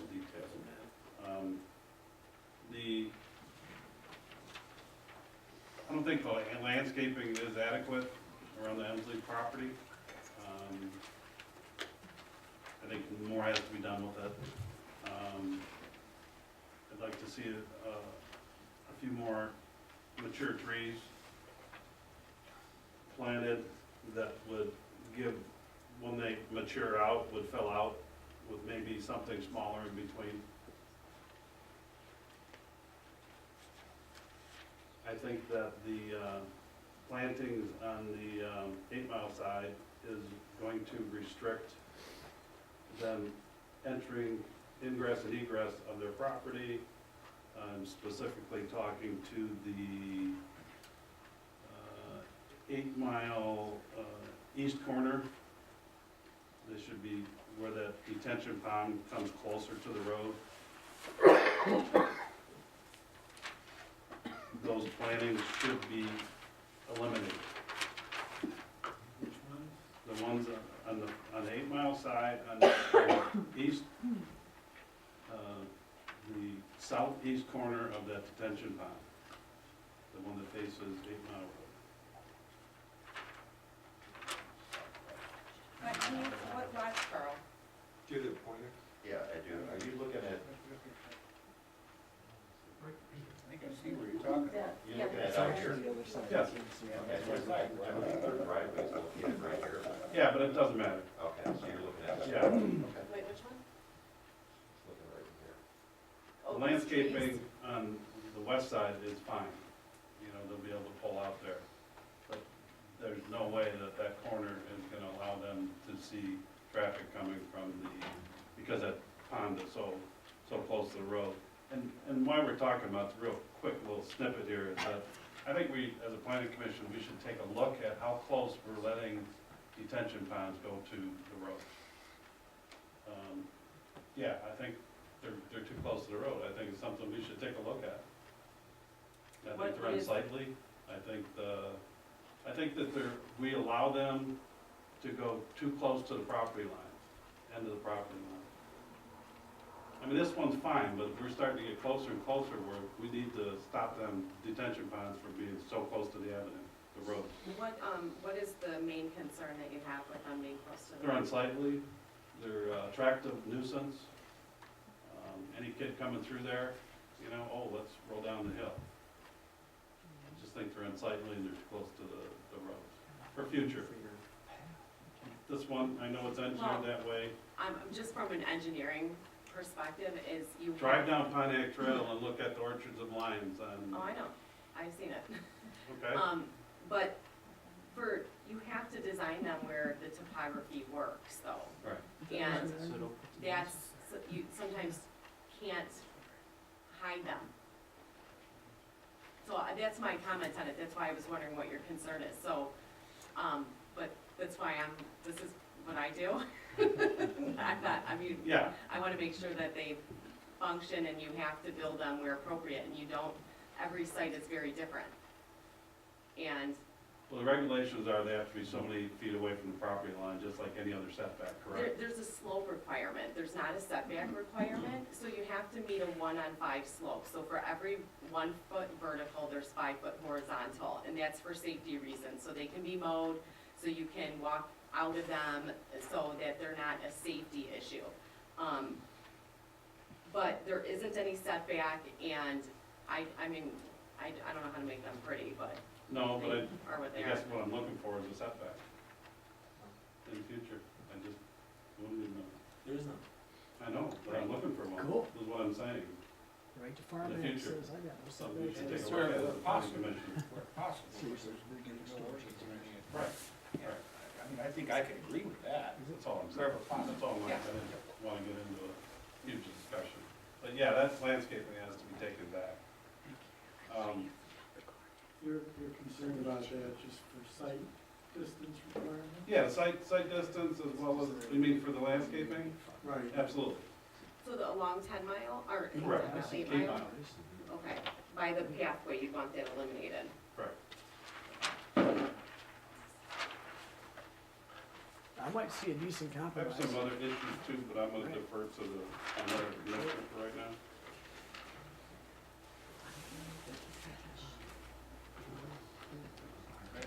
Patricia? I do. I know this is probably out of the box, but I absolutely want to speak directly to the Unsleys, right or wrong. I don't know if I'm allowed to, but I am anyways. So, I would feel exactly the way you feel. I just want you to know that. Right or wrong, as a human being, I know you recently purchased this property in 2013, but I would feel exactly how you are. I would. But, as articulate as you are, Steve, you know that you bought in a half-acre zoning. You know that you bought around large acre parcels. Future land use map said it was R1 on the future, and then that The changed. zoning map Yes, it is did. I bought based half-acre on that. parcels. It's been zoned that way for 50 years. We can't even figure how long ago it was. I don't even, That's what it actually. is. Like it or not, that's what it is. Okay. Anybody that lives in the R5 zone can develop their property in half acres zone. We just Right or asked for wrong, reasonability. I'm stating a fact. We like asked it for or not, reasonability. We that's- didn't say don't build it. She addressed him. I would like She to- addressed Steve. We, I can hold my own. all we did was ask for reasonability. We didn't say understand, don't build but it.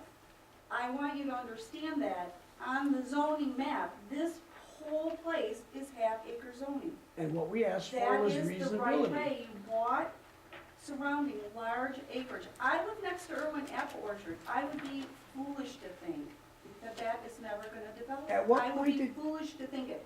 Bill Irwin comes in here all the time and tells us that that's gonna go, whatever zoning it's gonna be, but I'm just saying, I know that I live next to large acreage.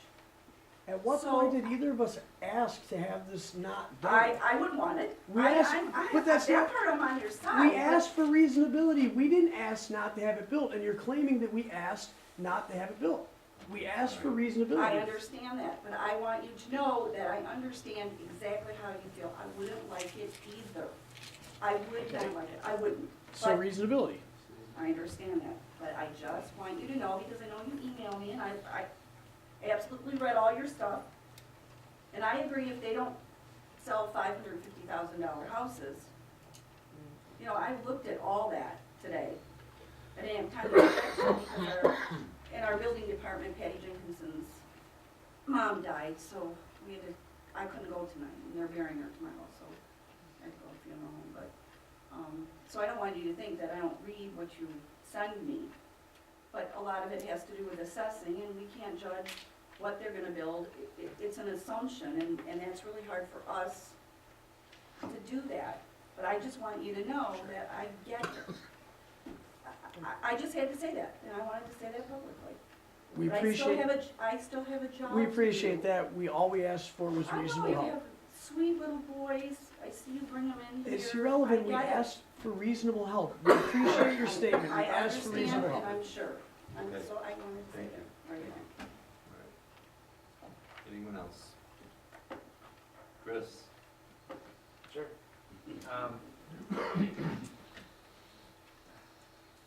Well, with all the PDs, I like to go through the benefits that Chris stated in his letter. I think the biggest one on this development that counts would be the signal at 8 Mile and Napier. That's definitely a benefit that can be counted, and depending on the improvements of the sump drain. Some of the other benefits I'm not as keen on, I've kind of said it before with the utilities, is they're self-serving. They could always just build these without the utilities and save that money and have to build fewer homes.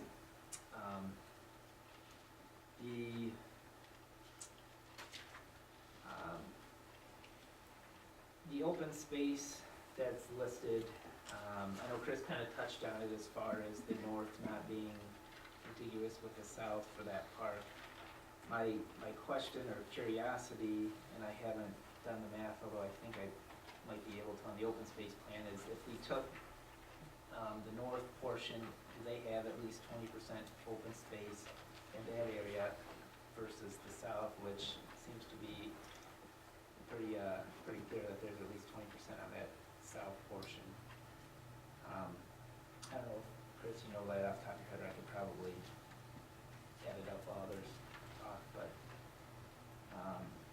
to kind of balance out the open spaceness of the site. And with this new layout, I don't know if the road commission's looked at this new layout fully, but the Corbett Court coming in the middle of the site, that end looks to exceed the maximum length by the road commission. I don't know if they've commented on that or have any input on that yet. That is a concern of mine, which would affect the layout, maybe a couple lots there.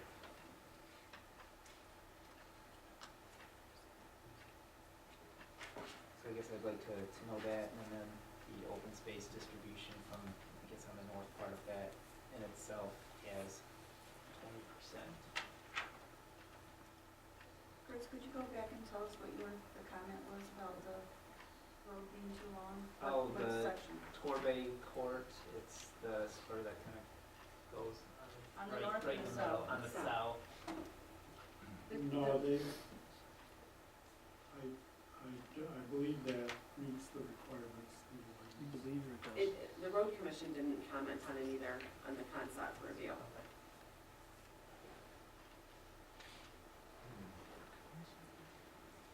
And then I know we had another comment about the wetlands. It was a Sanders comment about the study, and we have the wetland consultant here. And I know he's about ready to get up and answer that question, but we kind of moved down, but I'd like to give him a chance to address the impacts to the wetlands, like wetland B, and if there have been any surveys of any of the animals or anything within the wetlands. That was one of the public comments. Thanks, Chris.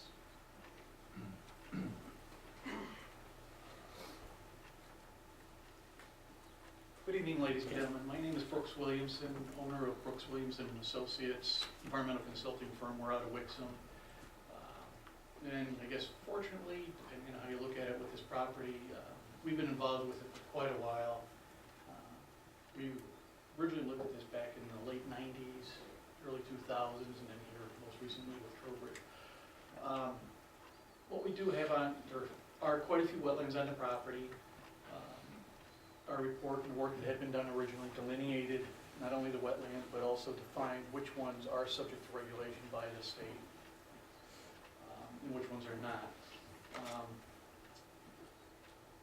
As far as the quality of the wetlands, we had provided a letter at one point once before as to which wetlands could potentially be used and couldn't, and I believe it was about 5.5 acres of the large central one. Is really not something that's readily accessible to most people, except a bunch of screwballs out of our office that would normally go through there.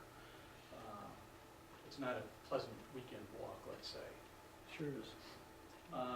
As far as the plan that's being presented goes, at this point, the PD, what's very important about it is that it does in fact restrict at this point, as the plan presently sits, the wetland impact to less than 1 acre. And that's, in today's world, that's a very important number because the 1 acre stays under a state review only. If it exceeds the 1 acre of wetland fill, the EPA is brought into it, and then it becomes a whole different story. It just gets dragged out a lot longer. Concerns are exactly the same. It's just simply that the federal program was delegated to the state in 1984. And since '84, the state of Michigan has been regulating and overseeing wetland impact, if you will, or lack of impact, on all inland waters. Get near the Great Lakes, both are still involved.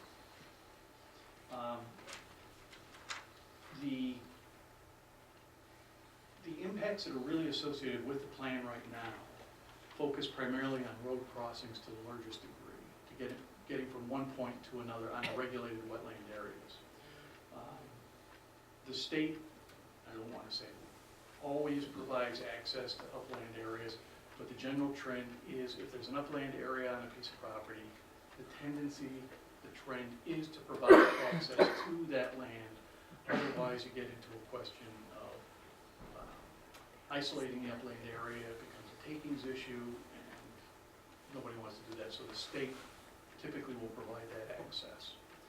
To answer the question that was just posed a moment ago, have extensive studies been done within these wetland areas? To my knowledge, and with our involvement in the project at this point, we've been through the property, we've walked all the wetlands, all the perimeters, we've flagged everything. Detailed studies of what is within the wetlands as far as faunal growth goes or faunal use. Nothing extensive has been done, primarily because the wetlands here are very similar to everything that's located throughout the rest of the township. Some of them are very nice wetlands, there's no question, used by a lot of the same animals. Nothing unusual is known. As it proceeds, should the plan be approved, should the decision made to continue with the process, owners of this project, Trowbridge Homes, properties will have to go through the DEQ wetland permitting process. And during that process, there was input from upwards of 25 to 30 different groups within the DEQ that provide comments or have the opportunity to provide comments. And that, at that point, is typically when you would see some questions coming up about, is there an animal, is there a plant, or is there a problem existing within this area that needs to be addressed? At this point, we are not aware of any. We have done an initial look, and nothing really shows up on the site at this point in time.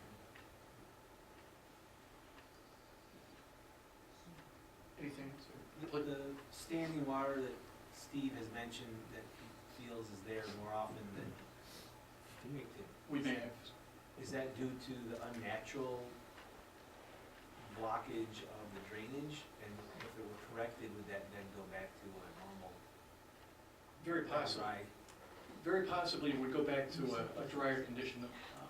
One thing we have to be very careful about, especially with this time of year, once you hit late October through early April, water will stand almost anywhere in Michigan.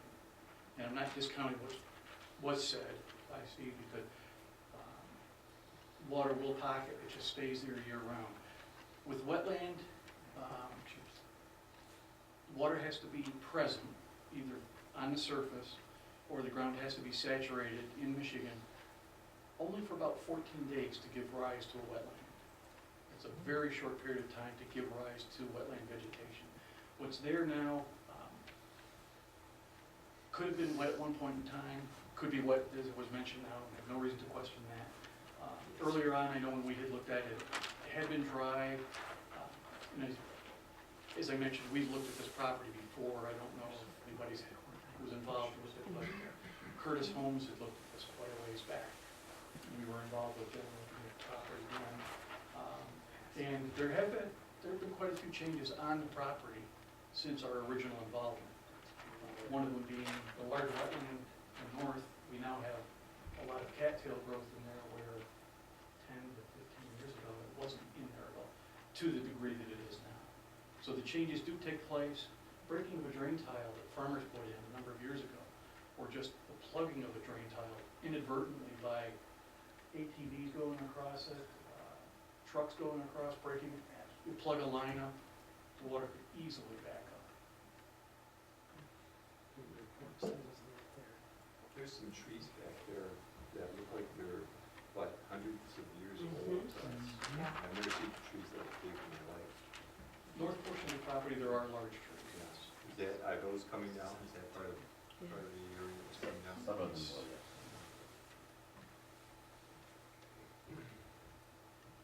Any other questions? Actually, Mr. Chairman, I do have a question to the applicant. Thank you.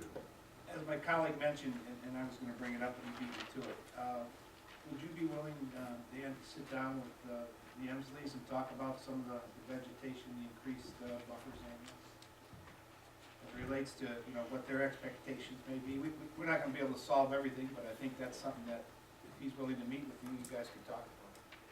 Absolutely. The one thing that I would like to do is, if this project were to move forward, is when we get into the detailed engineering portion of it, where we know where our utilities are and get all of that straightened out. You know where the grading is gonna, we've done a lot of work on this project, so we're getting close. But I'd like to get that finalized and certainly sit down with them. We can have that be, you know, part of our correspondence with Leslie too, the engineering. So he has your assurance? Yes. Okay. That's all I. And then, just so you know, the plantings that we have shown along the property line, those are, I don't know if they're depicted on the landscape plan, but there are larger trees, they're not minimum size plantings. So. Kurt, Well, been some great information brought forward tonight, as well as through this whole process. The majority of the wetlands are staying intact. There's great information on the less than 1 acre being filled for crossing. This development meets all 8 criteria for a planned development, including the parallel plan. Seems to be in place. I think if there's any discrepancy on that, I'd like to see to have that done before it goes to the board. That would give anybody in the audience that wants to look at it sometime before it goes to the board. I think the playscape is a nice piece. I kind of looked online for the Superior brand and I couldn't find that particular model, but I am volunteer and recreation advisory board, and we put up playscapes in the parks and new ones, and it's a great benefit. This new little lake playscape out here behind the Township Hall is busy all the time. I would make, I'm sure you're gonna make it handicap accessible. If not, make sure that it is. And make sure that there's enough benches there so the parents can sit down.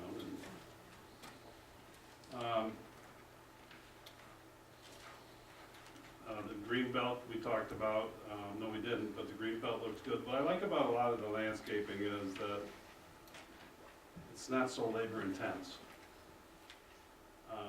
And I think that we've got to go that way in any building that we're doing in this township. You know, there's just too much money that's spent on landscaping.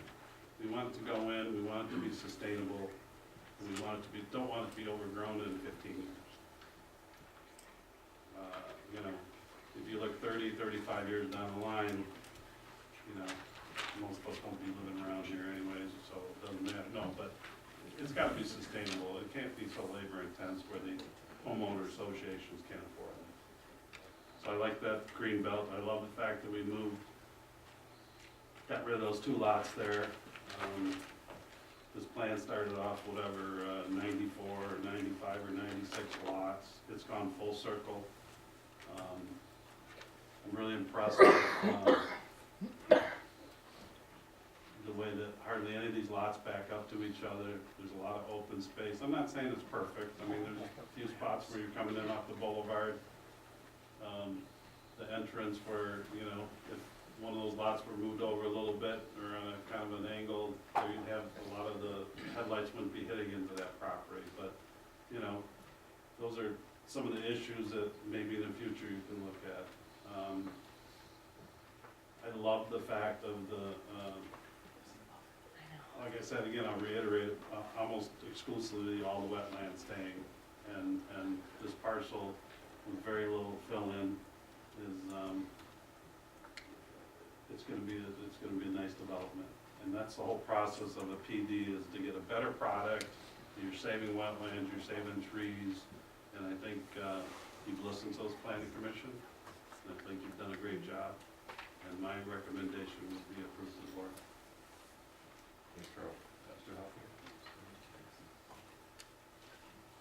I do have a few comments for the applicant and Mr. Ainsley and Henry. I, again, feel like Patty, you know, sorry that you're having to go through all this. This is probably very upsetting in a lot of ways, but probably not as upsetting as you both believe it to be. And unless you are professional design engineers or architects, I'm somewhat insulted when you say things will likely flood and things will likely be The contaminated. diagram shows it flowing, the diagram shows it flowing onto my property. The arrow out of that top detention basin goes right to my land. All right, Steve. Did you look at the picture at all? Are you a professional engineer? I can look at an arrow on a picture.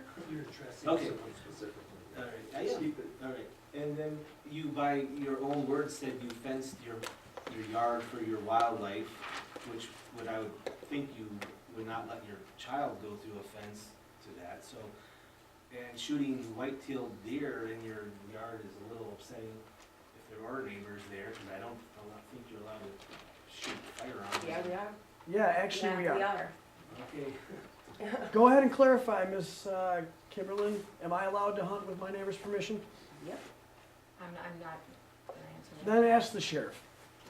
because he's been there 4 times and said, oh, I wish I could shoot with you. But nonetheless, you have, I think, a great piece of property there that you're welcome to farm and do everything that I think you were able to do, and I don't see much hindrance by any of your neighbors or otherwise.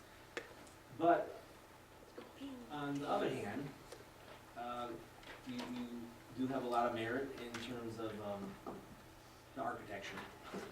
And I want to say that these plans, the elevations you're showing, you know, I can appreciate kind of the 1 or 2 bad or insignificant or in some cases homely designs, but I feel that the renderings you've shown here are deficient in style and compatibility and lack of professional design whatsoever.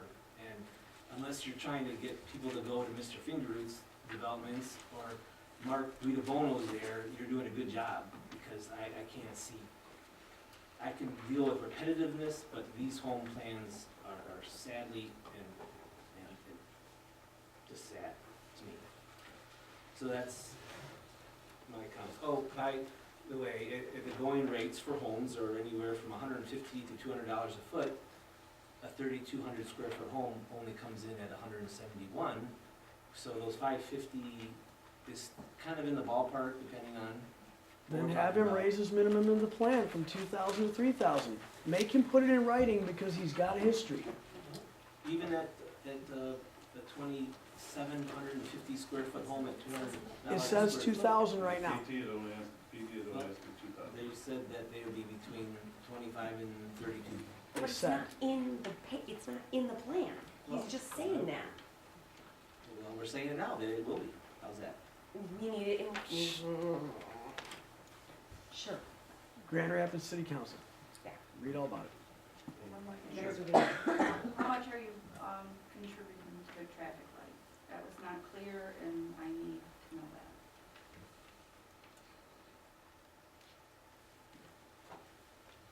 We believe it's about $200,000. There's no lane changing required. The county confirmed that the intersection's already properly set Are you up. taking care of that? You're constructing it then? It's included, we propose that we would handle. Because it just says, where I read, it was just, it wasn't clear, it just said you were contributing. And I want it to be very clear that you're putting in the light. I believe we put it on the plan itself. There's a note on the plan. No, Yeah. I didn't read it where it was clear to me. But, It's on record now. Change the house. Right. Can I ask a question on that issue? Sure. Is the intent to construct with phase one? Yes.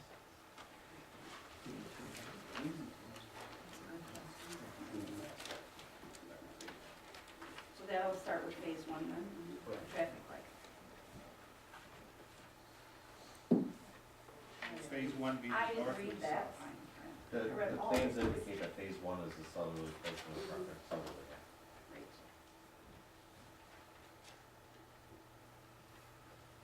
Mr. Chair, if there's more than, no other conversation, like to No, that was my, I just wanted to make sure that was. I'd like to make a motion, recommend approval to the Township Board on the preliminary PD AP-14-56. See, that's my first. With paying particular attention to comments by McKenna, letter dated February 15th, 2016, the CES letter dated 2/19/16. The inclusion of the $200,000 to make sure that the streetlight goes in. Detailed engineering to make sure that we meet the Oakland County Health Department rules on the distance from the well. The heavier landscaping around the Emsley property. Is there anything else I missed? 8 Mile left turn lane. Did you mention that? Yeah, I mentioned that. Support that. I would look to clarify your condition, you said 200,000 for a street light, I would say full construction of the stoplight area, if you don't want. Okay. The signal. Yes. Signal, Right, signal. right. I concur. Yeah. I would add that to my motion. Motion and support. Any other comments, questions? 8 Mile left turn lane. Kelly, did you take roll? Jim Check? Yes. Patricia Carlton? Yes. Christopher Elmo? Yes. Michael Conforti? No. Kurt Radke? Yes. Stephen Hoffman? Yes. Carl Tony? Yes. Motion carries.